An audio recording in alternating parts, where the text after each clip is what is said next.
Hello everyone, welcome to Pragati coaching classes. तो अभी हम लोग का आज का जो टॉपिक है वो है प्राकृतिक संसाधन एवं प्रबंधन। क्या चल रहा है?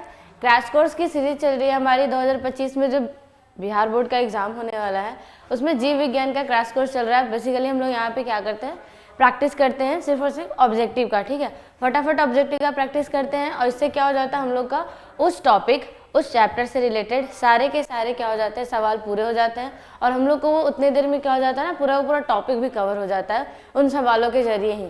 ठीक है, तो हम लोग स्टार्ट करते हैं। तो लास्ट चैप्टर है ये हमारा जीव विज्ञान का। क्या है?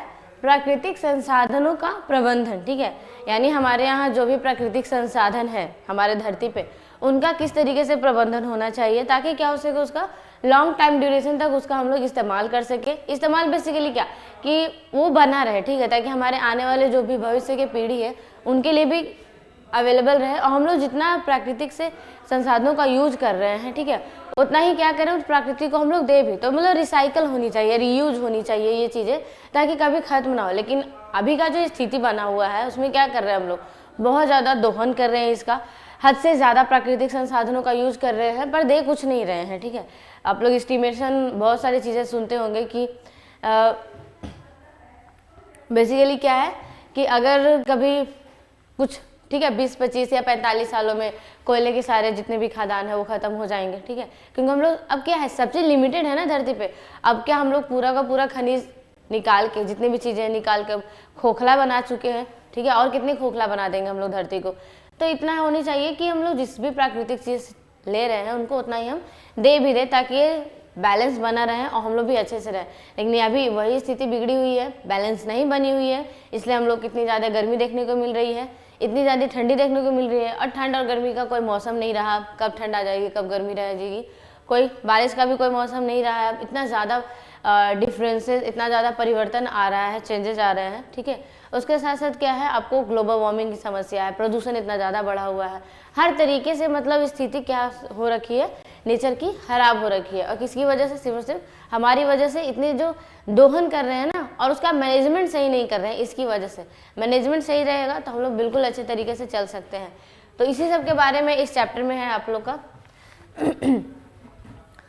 उससे पहले ये कि प्राकृतिक संसाधन बोले किसे जाते हैं, सबको समझ में आती है ना प्राकृतिक संसाधन। तो नॉर्मली ये सब आप लोग ये टॉपिक जो है वो ज्योग्राफी में भी पढ़ते होंगे, उसमें भी पढ़ाए हुए हैं।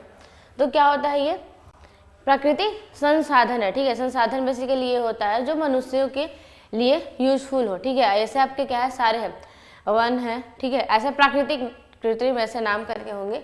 तो प्राकृतिक में क्या होंगे, जो नेचर के द्वारा बनाए हुए हैं, जो नेचर अल्टीमेटली प्रेजेंट है। ठीक है, यानी कि क्या है, आपके जितने भी वन है, जंगल है, नदी, ठीक है, जल, वायु, ये सब चीज़ें जितनी भी हैं आपकी वो प्राकृतिक संसाधन के अंतर्गत आती है। तो इसमें निम्न में से प्राकृतिक संसाधन कौन नहीं है, यही पूछ रहा है। आपको पता होगा वायु प्राकृतिक है, मृदा भी है, जल भी है, ये सब प्राकृतिक संसाधन है जो मनुष्यों को लिए यूजफुल होता है। जीवधारी क्या होता है, जीवधारी के लिए ही तो ये यूजफुल होता है। ठीक है, तो इसलिए क्या हो जाएगा, ये नहीं होगा। ठीक है, तो आंसर आपका डी हो जाएगा। नेक्स्ट क्या है, यूरो सेकेंड का संबंध है। ये जो यूरो होता है, ठीक है, ये क्या है, इस तरीके से वायु प्रदूषण के लिए, जल प्रदूषण के लिए, मृदा प्रदूषण के लिए, या कोई नहीं। ठीक है, तो अब ये समझ लीजिए किसके लिए होता है, वायु प्रदूषण के लिए। ठीक है, यूरो सेकेंड नॉर्म ऐसे करके आते हैं चीज़ें। ये क्या होती है, इतना ज़्यादा वायु का प्रदूषण बढ़ा हुआ है, ये सबसे ज़्यादा ना दिल्ली वगैरह में सुनिएगा आप लोग। ठीक है, कि ये किससे संबंधित है, तो यूरो सेकेंड कुछ नहीं है, आपको वायु प्रदूषण को कंट्रोल में लाने के लिए। ठीक है, कि ज़्यादा प्रदूषण ना हो, तो हर बार एक क्या अलग अलग प्रकार के आपके तकनीक निकाली जाती है, नियम निकाली जाती है, रूल्स निकाली जाती है। ठीक है, उसी सब को क्या बोला जाता है आपका, अगर euro third, euro norm second ऐसे करके आते हैं। ठीक है, तो ये सब चीज़ें क्या है, आपकी एक रूल्स रेगुलेशन सेट की जाती है जिससे क्या हो, वायु प्रदूषण कम हो। तो रिलेशन किससे इसका, वायु प्रदूषण से। निम्न में से कौन एक भूमिगत जल का उदाहरण है? आपका दिया हुआ भूमिगत जल, ये तो सिंपल है बहुत ज़्यादा, नदी, कुआं, तालाब, समुद्र। बताओ कौन होगा। नदी के बारे में क्या है, नदी का सोर्स क्या होता है हमारा, कि हिमालय से वो आ रहा है। ठीक है, भूमिगत जल का मतलब क्या होता है, जो भूमि को आप खोद कर निकालते हो ना, या खोद कर जो बनाया गया जल का सोर्स है उसको भूमिगत बोलेंगे, ठीक है। बाकी नदी तालाब जितने भी होते हैं किससे, वर्षा जल से इसकी फॉर्मेशन होती है। तो ये नहीं होगा, कुआं यही है आपका, ठीक है। बेसिकली इसको हम लोग कैसे बनाते हैं, कुआं को बारिश के जल से नहीं बनाते हम लोग, इसको क्या खोद करके, मिट्टी को खोद करके कुएं का निर्माण किया जाता है, जिससे अब ऑटोमेटिकली जो भूमिगत जल है ना वो सब उसमें रिस कर आते हैं और वही क्या हो जाता है, भूमिगत जल का प्रॉपर एग्जाम्पल आपका कुआं है। तालाब भी नहीं होगा, समंदर भी नहीं होगा, ये नदियों से बनते हैं, मतलब अल्टीमेटली ये भी आपके वर्षा जल से ही है। निम्न में से कौन एक उभयलिंगी जंतु है, ठीक है। उभयलिंगी मतलब क्या होता है, जिसमें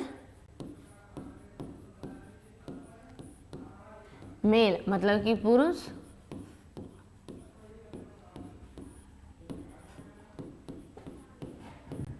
और स्त्री अंग मतलब बेसिकली एक ही में हो, ठीक है,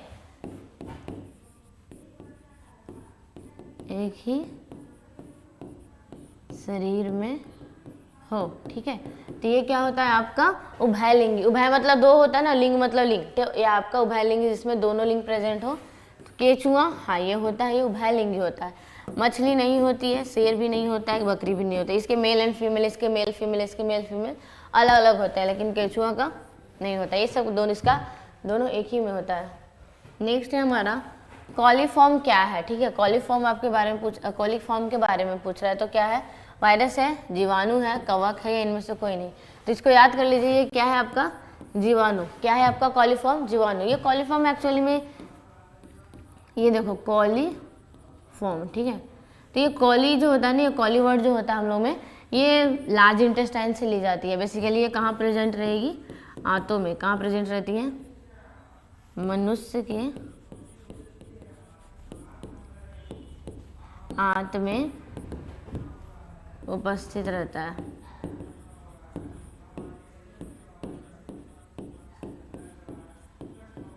ठीक है, मनुष्य के आंत में उपस्थित रहेगा। कोली इसलिए बोला जाता है, ठीक है। जो आंत को यानी कि लार्ज इंटेस्टाइन को कॉलीफॉर्म में जानते हैं उसको पता होगा, ठीक है।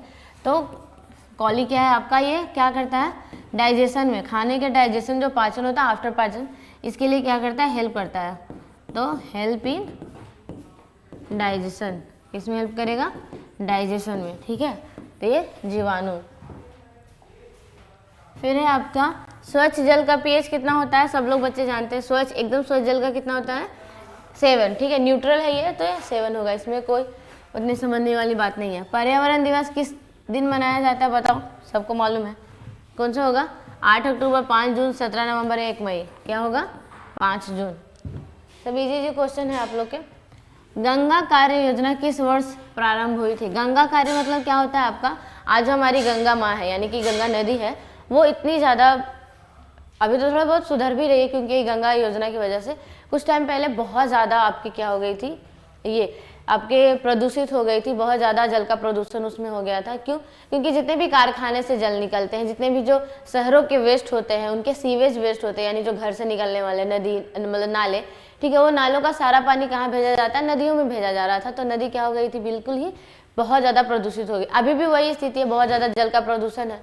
लेकिन क्या है, थोड़ी आपकी अब थोड़े जागरूक होने की वजह से क्या अपनाया गया कि नहीं, इतनी ज़्यादा गंगा का प्रदूषण सही नहीं है, क्योंकि हम लोग उसी पे निर्भर हैं। लोग बच्चे नहा रहे हैं, खा रहे हैं हर जगह पे, तो नदियों का प्रदूषण अच्छा नहीं है। तो इसलिए गंगा कार्य योजना प्रारंभ हुआ, यानी उसको सुधार करने का, उसको क्लीन करने का। स्वच्छ रहना हमेशा इम्पोर्टेंट होता है।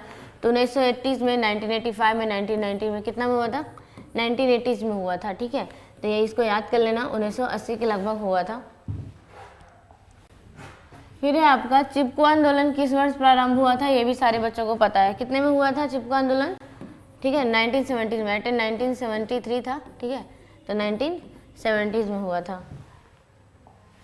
फिर है आपका सरदार सरोवर बांध किस नदी पर निर्मित हुआ है। सरदार सरोवर बांध किस नदी पर निर्मित है, तब आपको दिख रहा होगा सरदार सरोवर बांध, ठीक है। ये नया है आपका, सरदार वल्लभ भाई पटेल के नाम से ये बना हुआ है सरदार सरोवर बांध। तो दिमाग खुद से खुद लगा लो, मान लीजिए नहीं भी याद है तो, कि सरदार सरोवर क्या गुजरात का है, कहाँ का है, गुजरात का है, ठीक है। यानी गुजरात में ज़्यादा आपके सरदार वल्लभ भाई पटेल वहीं के थे, और वहीं पे जितनी भी चीज़ें हैं ना, वो सरदार वल्लभ भाई पटेल के नाम से ही है, ठीक है। तो उनके नाम से आपको बताओ, अब गुजरात में बहने वाली नदी कौन होगी, ठीक है, गंगा, उधर बहती है क्या यमुना, गंगा नहीं बहती, इधर हमारे साइड बहती है, ठीक है। तो नहीं है नर्मदा, वहाँ की सबसे फेमस नदी कौन है, नर्मदा। तो यहाँ से क्या हो जाएगा, सरदार सरोवर बांध पे ये नर्मदा, मतलब नर्मदा नदी पे ही सरदार सरोवर बांध का निर्माण हुआ है। और ये बहुत ही रिसेंट ही है, आपका 2017 में ही इसका उद्घाटन किया गया था, ठीक है। सबसे ऊंची सबसे लंबी इसको बनाया गया है, ताप्ती नदी नहीं, नर्मदा नदी पर, ठीक है। नर्मदा नदी के बीचों बीच में ही साइड में आपके जो अभी सरदार वल्लभ भाई पटेल की सबसे ऊंची मूर्ति भी बनाई गई है, ठीक है। तो वो सब आपके वहीं बनी हुई है। साल वृक्षों के वन का लगभग 1272 हेक्टेयर क्षेत्र ग्रामीण द्वारा बहुत बुरे तरीके से निम्नीकृत होने से बचाया गया, ठीक है। कहाँ ऐसा हुआ है, ठीक है, आपके एक जगह है जहाँ पे क्या हुआ था ना, साल वृक्ष, जो साल वृक्ष होते हैं उसको 1272 यानी कि बहुत ज़्यादा हेक्टेयर है, ये बहुत काफ़ी लंबा होता है, हेक्टेयर क्षेत्र में ग्रामीणों द्वारा बहुत बुरी तरीके से निम्नीकृत होने से बचाया गया, ठीक है। ग्रामीण के लोग ही हैं जो वहाँ के, उनको बचाया गया, नहीं तो क्या हो जाता है, ये बहुत ज़्यादा उसको हटा दिया जाता, निम्नीकृत मतलब वही बहुत ज़्यादा हटा दिया जाता। उनको बचाने में सबसे ज़्यादा तो ये कौन सा गाँव है जो ऐसा हुआ था, कौन सा शहर है, तो बेसिकली कौन है, मिदनापुर। कौन है ये आपका, मिदनापुर में ऐसा हुआ था। तो ये याद रखना कि 1272 के लिए कौन सा रिस्पॉन्सिबल है। वनों के संरक्षण के लिए निम्न में से किन प्रक्रियाओं को नियंत्रण करने की आवश्यकता है, क्या बताया गया, वनों के संरक्षण के लिए निम्न में से किन प्रक्रियाओं को नियंत्रण करने की आवश्यकता है। देख लो, पेड़ों की अंधाधुंध कटाई होनी चाहिए क्या, नहीं, अतिचारण नहीं, खनन नहीं, यानी कि ये सभी हो जाएंगे। क्या बोला गया, निम्न में से किन प्रक्रियाओं को नियंत्रित करना जरूरी है, तो हमको तो सब करना जरूरी है ना। अगर हम पेड़ों की अंधाधुंध कटाई कर देंगे तो वनों का संरक्षण होगा क्या, नहीं। अतिचारण, बहुत ज़्यादा अगर वहाँ पे हम लोग जीवों के लिए जाकर उनको होता है ना चारण की विधि के लिए, मतलब बेसिकली खाना, बहुत ज़्यादा ब्राउजिंग हो जाएगा, तो ये भी अच्छा नहीं है। फिर खनन, खनन भी वहाँ पे होगा तो पेड़ अल्टीमेटली ख़त्म ही हो जाएंगे। तो आंसर क्या हो जाएंगे, ये सभी। फिर है आपका वो पदार्थ जो जैविक प्रक्रम द्वारा अपघटित हो जाते हैं, क्या कहलाते हैं, जो अपघटित हो जाते हैं, अपघटित हो जाते हैं यानी जो सड़गल के मिल जाते हैं, उनको क्या बोलते हैं, जैव निम्नीकरणीय, हाँ, अजैव कारक नहीं, अक्रिय नहीं। बेसिकली आंसर क्या है आपका, ए, क्या बोलते हैं उसको, तो जैव निम्नीकरणीय। फिर है पर्यावरण को बचाने के लिए 3 प्रकार के आर का प्रयोग किया जाता है। कितने प्रकार का, आर, 3 प्रकार के। तो बताओ, देखो, reduce, recycle, reuse, repeat, reverse, recycle, repeat, resort, restore. क्या होना चाहिए आप खुद बताओ कि हमको पर्यावरण को बचाना है, तो ऐसा क्या आ रहा है जो बचा रहा है। तो रिड्यूस मतलब क्या होता है कि आप जितने ज़्यादा जो प्राकृतिक संसाधन है उसका इस्तेमाल हम क्या करें, थोड़ा कम करें, ठीक है। तो रिड्यूस, अपनी ज़रूरतों को कम कर दे। आज जो इतनी ज़्यादा ज़रूरत से ज़्यादा लोग यूज़ कर रहे हैं, ठीक है, यानी कि जितनी ज़रूरत थी ना वो तो पूर्ण हो ही जाती, लेकिन अभी हम लोग को जो शौक बढ़ चुका है इस तरीके से, मतलब रहने का, ऐसा घर बनाना वैसा घर बनाना, ऐसा शौक ही बन रहा है, ज़रूरत नहीं है। ज़रूरत क्या था, एक नॉर्मल 2 छत की ज़रूरत थी, ठीक है, कि घर में रह सके, लेकिन अब ऐसा डिज़ाइन बनाना वैसा डिज़ाइन बनाना, उसके चक्कर में लकड़ियों का खनन हो रहा है। इस तरीके से बेड चाहिए, इस तरीके से सोफ़ा चाहिए, अलग अलग तरीके के डिज़ाइन है। तो एक्स्ट्रा जो आ रहा है वो क्या हो रहा है, रिड्यूस के बजाय हम लोग और एक्स्ट्रा यूज़ कर रहे हैं, जिसको क्या करना है, थोड़ा रिड्यूस करना है, अपनी ज़रूरतों को कम करना है। बेसिकली शौक को ही कम कर दे तो आदमी उतना ही वो हो सकता है, ठीक है। फिर क्या है आगे, नेक्स्ट, रिसाइकल। रिसाइकल मतलब क्या है, यानी हम जो भी प्राकृतिक से ले रहे हैं उसको रिसाइकल करके वापस उसी को दे दें, या जो भी हम बना रहे हैं उसको वापस से रिसाइकल करके हम यूज कर सकें, ताकि प्राकृतिक संसाधनों का क्या है, बार बार इस्तेमाल क्या हो ना करें, ठीक है। तो इस वजह से आपका रिसाइकल भी इम्पोर्टेंट है।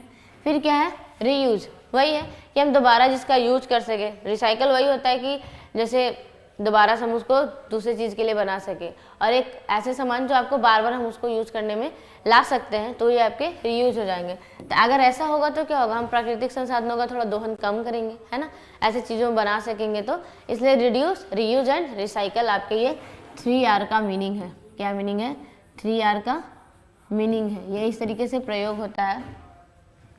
रिपीट नहीं होगा, रिवर्स भी नहीं हो सकता, रिसाइकल ठीक है होगा, रिपीट, रिजॉर्ट ये सब नहीं होंगी, रीस्टोर। तो आपके आंसर क्या होना चाहिए, ए, ठीक है। फिर है जैव विविधता के विशिष्ट स्थल क्या कहलाते हैं। जैव विविधता के विशिष्ट स्थल क्या कहलाते हैं। विशिष्ट स्थल का नाम क्या है आपका, ये देखो, हॉटस्पॉट। क्या नाम है? हॉटस्पॉट। जैव विविधता कहने का मतलब है जो जीवों में इतनी सारी विविधताएं आप लोग को दिख रही है ना, हम लोग हमारे यहाँ बहुत ज़्यादा जैव विविधताएं हैं, जो बड़े से बड़े जानवर भी रह रहे हैं, छोटे से छोटे जानवर भी रह रहे हैं, वहाँ पे पेड़ पौधे तालाब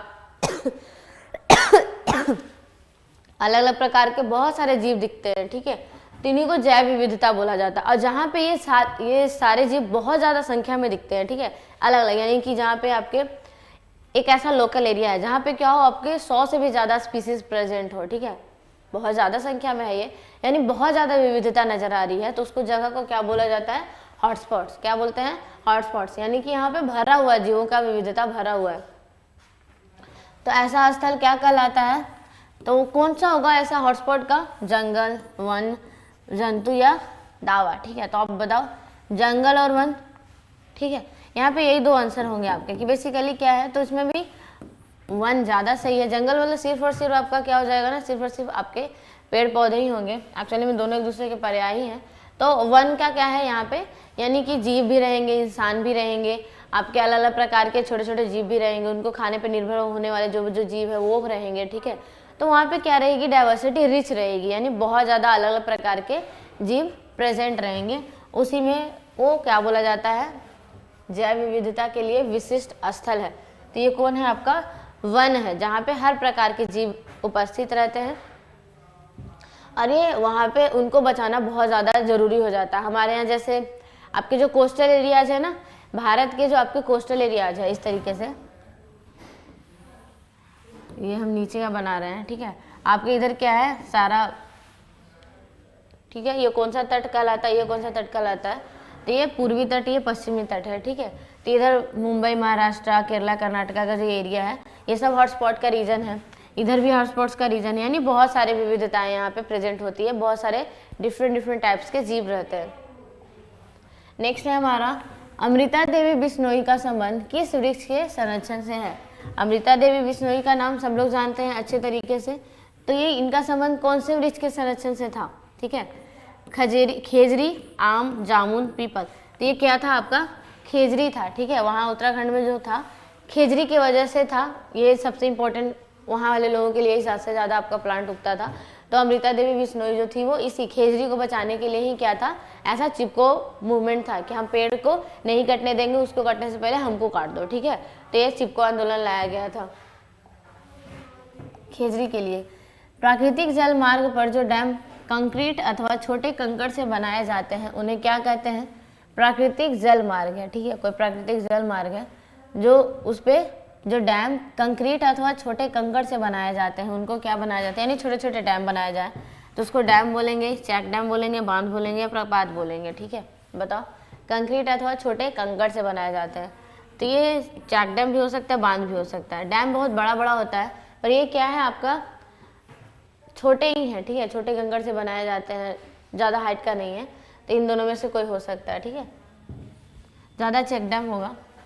आंसर नेक्स्ट क्या है? कोयला तथा पेट्रोलियम परंपरागत ईंधन है जो किसके परिवर्तन के कारण उत्पन्न हुए हैं?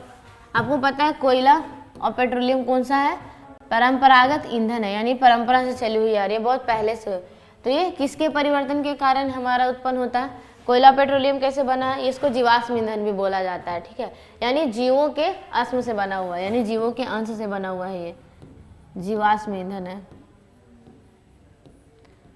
जीवाश्म ईंधन है ये, ठीक है। तो केवल प्राणियों के मृत शरीर के द्वारा बना है, केवल वनस्पतियों के मृत शरीर से बना है, सागरी प्राणियों के मृत शरीर से बना है, या उपरोक्त में सभी? तो आंसर क्या हो जाएगा? उपरोक्त में सभी। जीवाश्म ईंधन है ना, जीवों के अस्म, यानी जीवों कोई भी जीव हो सकते हैं, तो ये प्राणियों के मृत शरीर से भी हो सकते हैं, वनस्पतियों के मृत शरीर से भी हो सकते हैं, और जो सागरी समुद्र में रहने वाले जो जंतु हैं उसके मृत शरीर से भी ये बन सकते हैं। सालों साल के लिए आपके पड़े रहते हैं, उससे ये क्या किस में कन्वर्ट हो जाते हैं? जो जीव हैं जो मर चुके हैं एक्चुअली में, वो आपके पेट्रोलियम, कोयला, इस समय में सब में बदल जाते हैं, ठीक है। निम्नलिखित में से प्राकृतिक संसाधन कौन है? अब आपको बताओ प्राकृतिक संसाधन कौन होगा? मृदा, जल, वन या सभी? सभी हो जाएंगे ना, सभी के सभी प्राकृतिक संसाधन है। नेक्स्ट है निम्नलिखित संसाधनों में से किन्हें समपोषित रूप में उपयोग करने की आवश्यकता है? क्या बोला गया है यहाँ पे कि जो संसाधन दिया गया है उनको समपोषित रूप में किसको प्रयोग करना चाहिए? समपोषित मतलब लिमिटेड, मतलब लिमिटेड, ठीक है, मतलब जितनी आवश्यकता हो हमको उतनी ही करनी चाहिए, उससे ज़्यादा नहीं करनी चाहिए, या इवन कंट्रोल करके जिसका प्रयोग कर सके। क्यों? क्योंकि अगर हम ज़्यादा प्रयोग करेंगे तो एक न एक दिन वो क्या होने वाला है, खत्म होने वाला है। तो इसलिए इनमें से कौन है जिसको हम लोग संपोषित रूप में प्रयोग करना चाहिए? कोयला ऑफकोर्स करना चाहिए, क्योंकि हम लोग ये कोयला का खदान धीरे धीरे खत्म हो ही जाएगा, तो हम नहीं यूज़ करेंगे तो आगे जाके एनर्जी का सोर्स हमारा क्या बनेगा, जो इतने बिजली पे डिपेंडेंट हो गए आजकल हम लोग। तो कोयला, तो हम लोग इसको भी करना चाहिए। पेट्रोलियम भी है, दिन प्रतिदिन देखते होंगे कि पेट्रोलियम का दाम कितना ज़्यादा बढ़ते चला जा रहा है, क्योंकि कहीं पे पेट्रोल है कहीं पे नहीं है, तो हम लोग कंटिन्यूअस इसका यूज करते चले जाएंगे तो खत्म होगा ना पेट्रोलियम। तो ये भी है। वन का क्या है आपका, ये भी है, वन से हम लोग बहुत सारी चीज़ें लेते हैं और यही आपका वायु कंट्रोल, एयर प्रदूषण के लिए आपका क्या होता है, कंट्रोल कर सकता है। तो अगर हम लोग इसका भी नहीं करेंगे कंट्रोल तो क्या हो सकता है, ये भी खत्म हो जाएगा। तो आंसर क्या है आपका, इनमें से सभी हो जाएगा। नेक्स्ट है, विश्व में से कितने प्रतिशत भाग में जल पाया जाता है? ये सबको पता है, ये देखो इसमें सही नहीं है, कितना है 70%, कितना होगा 70%। नेक्स्ट है, निम्न में से सबसे ऊंचा बांध कौन है? निम्न में से सबसे ऊंचा बांध कौन है? सबको पता है कौन है, टिहरी बांध, भाखड़ा बांध या दोनों? इनमें से कोई नहीं, बताओ। भाखड़ा नांगल बांध सुनता है ना। अब सबसे ऊंचा दो तो नहीं हो सकता, कौन होगा, टिहरी बांध, ठीक है, जो कि उत्तराखंड में है। गंगा नदी की लंबाई कितनी है बताओ सब लोग, कितना होगा, कितनी होती है, 25 किलोमीटर। बहुत लंबी नदी है हमारे यहाँ ये सब, ठीक है, जो हिमालय के से निकलती है वो इतनी ज़्यादा लंबाई दूरी तय करके कहाँ गिरती है, बंगाल की खाड़ी में गिरती है। तो कितना होगा, लगभग 2500 किलोमीटर। और उसमें से भी सबसे जो चौड़ी जो एरिया है ना, सबसे चौड़ी नदी भी कौन है, हमारा गंगा ही है, ठीक है।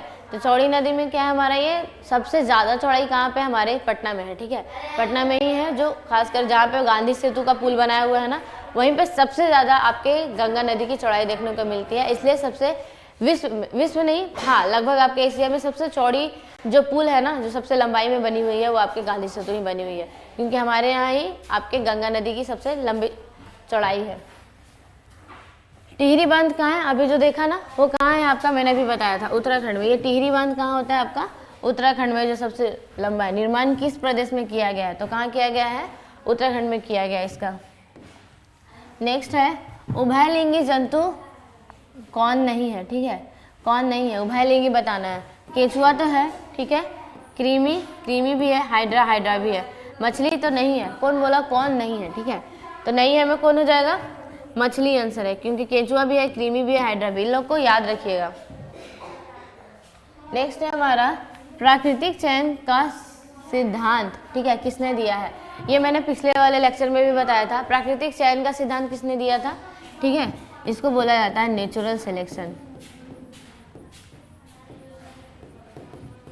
नेचुरल सिलेक्शन किसने दिया था, डार्विन ने। किसने, डार्विन ने, ठीक है। तो प्राकृतिक चयन या वर्ण का सिद्धांत इन्हीं ने दिया था। कौन हो जाएंगे आंसर, लेमार्क नहीं होंगे, अरस्तु भी नहीं होंगे, स्पेंसर भी नहीं होते हैं, तो कौन होते हैं ये, डार्विन।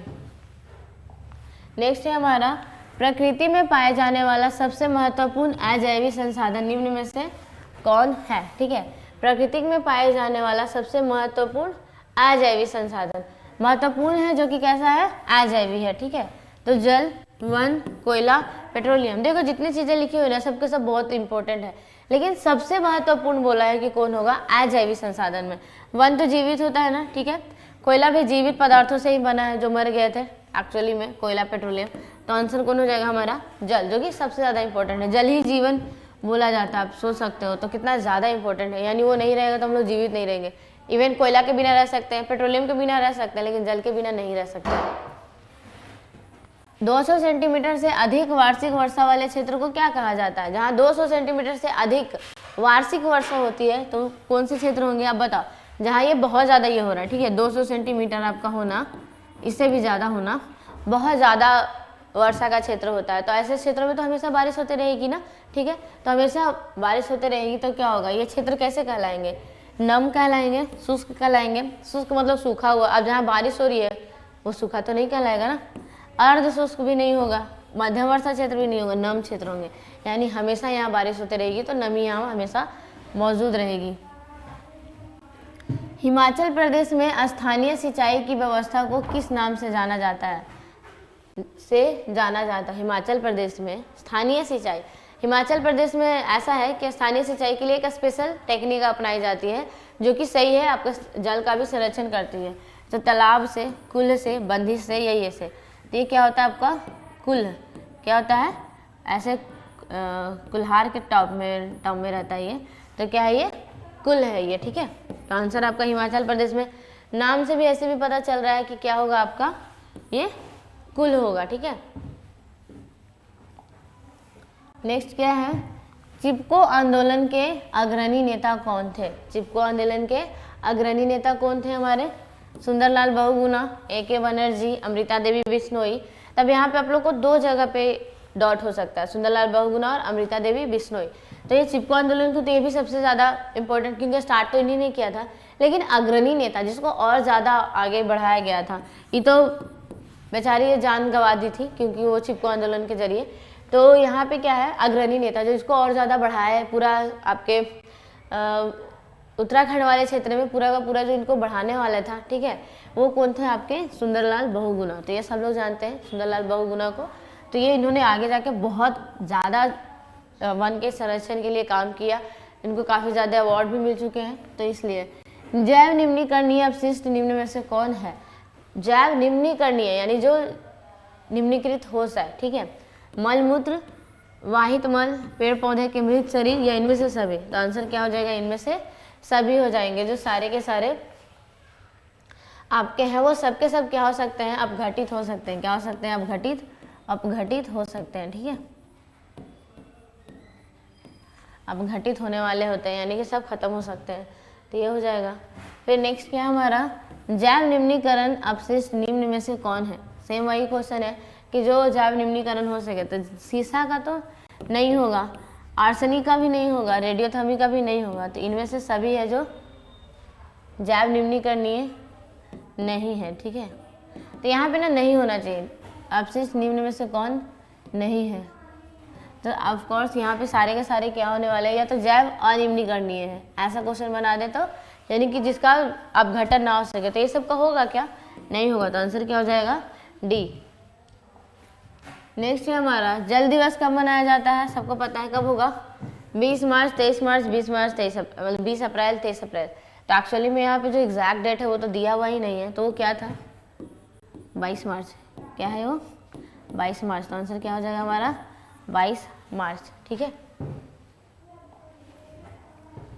कॉलीफॉर्म मनुष्य के शरीर में कहाँ पाया जाता है? मैंने जब ये कॉलीफॉर्म था तब बताया था, कहाँ बताया जाता, हाथ में, गुदाद्वार में, वृक्क में, यकृत में। यहाँ तो यहाँ नहीं होगा, मैंने बोला डाइजेशन में हेल्प करता है, तो कहाँ होना चाहिए, आंत में, ठीक है।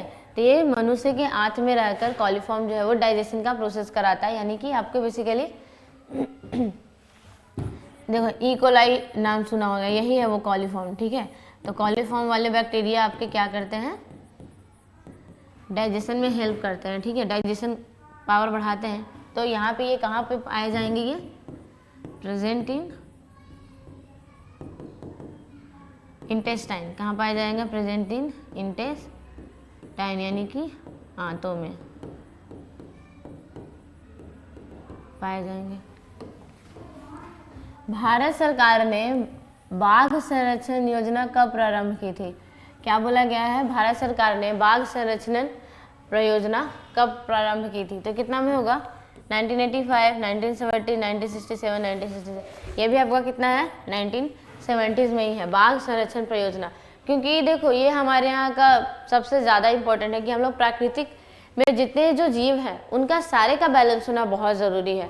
आज बाघ का शिकार करते करते या फिर हम लोग जंगलों की कटाई कर दी है, जिसके कारण बाघ की क्या है, संख्या धीरे धीरे घटती चली जा रही है। कोई भी एक लेवल पे घटता चला जाएगा ना, तो दूसरा क्या हो जाएगा, उसकी संख्या बहुत ज़्यादा बढ़ जाएगी, और वो प्राकृतिक की बेसिकली नेचर की जो इन्वायरमेंट की जो स्थिति है वो आपकी सही नहीं रहेगी। ये आप लोगों को बताया गया था श्रृंखला में, ठीक है, खाद्य श्रृंखला में। तो क्या था, सबसे पहले नंबर पे उत्पादक आता है। तो मान लिया जाए कि ये उत्पादक में क्या है, आपका घास है, ठीक है। तो घास को खाने वाला कौन था, हिरन था। कौन था, हिरन। तो इसको क्या बोलते हैं, उपभोक्ता, क्या बोलेंगे? उपभोक्ता। तो ये उपभोक्ता कौन से लेवल पे है? प्राइमरी लेवल पे है, प्राथमिक उपभोक्ता बोलेंगे।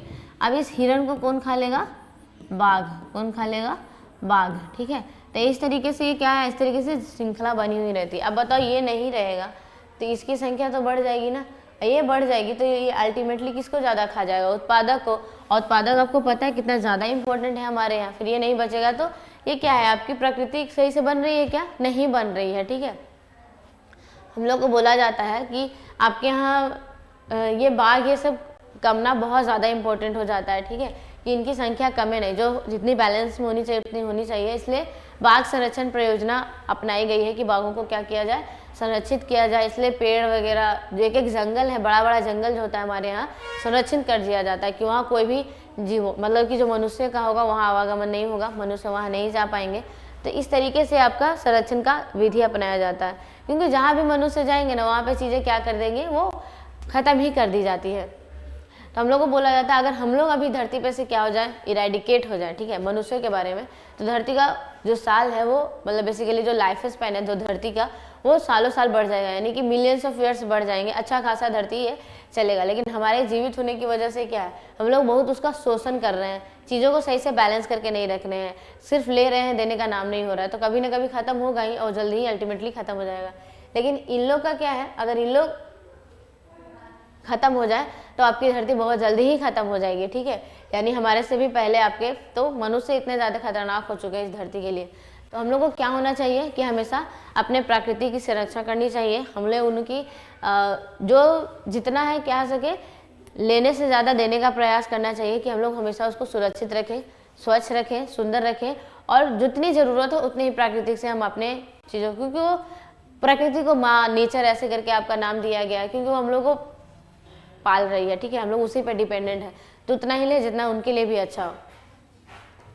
तो यही आपका कितने में हुआ था, 1970s में हुआ था, क्योंकि इनका भी रहना क्या है, बहुत इंपॉर्टेंट है। निम्न में से कौन सा पर्यावरण अनुकूलन नहीं है? पर्यावरण अनुकूलन नहीं है से मतलब क्या होता है, यानी जो पर्यावरण के अनुकूल नहीं है। पैदल चलना तो अनुकूल है ना, हम लोग पर्यावरण को क्या है, बचा सकते हैं यहाँ पे, क्योंकि अगर हम गाड़ी वगैरह कुछ यूज कर रहे हैं तो प्रदूषण होगा, वायु प्रदूषण का होगा, पेट्रोलियम खर्च होगा, तो जितना ज़्यादा वो यूज करेंगे तो और ज़्यादा वो खर्च होगा, ठीक है। साइकिल से चलना ये भी सही है, ठीक है, ये आपके क्या हो सकते हैं, पर्यावरण के अनुकूल है। मोटरसाइकिल से चलना ये अनुकूल नहीं है, ठीक है। अब हमको थोड़ा सा चलना हो, हम मोटरसाइकिल का प्रयोग कर लें तो एक तो वो जो जहरीली गैस रिलीज कर रही है तो वायु प्रदूषण में जाएगा, बेसिकली वायुमंडल में जाएगा, तो वायु प्रदूषण का प्रयोग करेगा। और फिर आपके जो भी पेट्रोलियम यूज हो रहे हैं, ठीक है, तो पेट्रोलियम यूज होने से क्या हो जाएगा, आपका पेट्रोल भी खत्म होगा धीरे धीरे। तो आपका क्या है, मोटरसाइकिल से चलाना, ये आपका पर्यावरण के अनुकूल नहीं है। नेक्स्ट है हमारा, निम्न में से कौन गंगा प्रदूषण के लिए उत्तरदायी नहीं है? आपको यहाँ पे बताना है कि क्या है जो गंगा का प्रदूषण नहीं होगा। गंगा में मछली पालना, हाँ, इससे तो नहीं होगा ना, पता है, क्योंकि गंगा में तो मछली रहती है, और मछलियाँ क्या करती है, पानी को शुद्ध करती है, वो गंदी नहीं करती है, ठीक है। वो जितने भी उसमें प्रेजेंट है जो अवशिष्ट पदार्थ या जो जैविक चीज़ें होंगी उसको वो खाकर क्या कर देती है, ख़त्म कर देती है। तो मछली पालन से गंगा नदी का कोई भी प्रदूषण नहीं होगा। गंगा में कपड़ों का धोना, हाँ, ये आपका उत्तरदायी है, ठीक है, नहीं है बोला गया था तो ये तो उत्तरदायी है ना, तो ये आंसर नहीं होगा। गंगा में अधजले शव को बहाना, ये भी नहीं है, ठीक है, बेसिकली ये तो उत्तरदायी है ही, क्योंकि ये आपका गंगा में रासायनिक अपशिष्ट पदार्थों का, तो ये भी, तो आंसर हमारे क्या हो जाएगा, गंगा में मछली का पालन करना, ये उत्तरदायी नहीं है प्रदूषण का। बाकी सब, कपड़ा धोना, अधजले शव का जलाना, रासायनिक अपशिष्ट उत्सर्जन का, जितनी भी चीज़ें हैं ये हमारी गंगा को क्या कर रही है, नुकसान पहुँचा रही है, प्रदूषित कर रही है। नेक्स्ट है हमारा, सुरंगम किस राज्य के जल का संग्रहण व्यवस्था है? सुरंगम नाम से दिख रहा है ना, साउथ इंडियन टाइप में सुरंगम मलगम ऐसा करके रहता है, ठीक है। तो ये सुरंगम जो है वो किस राज्य की संग्रहण व्यवस्था है?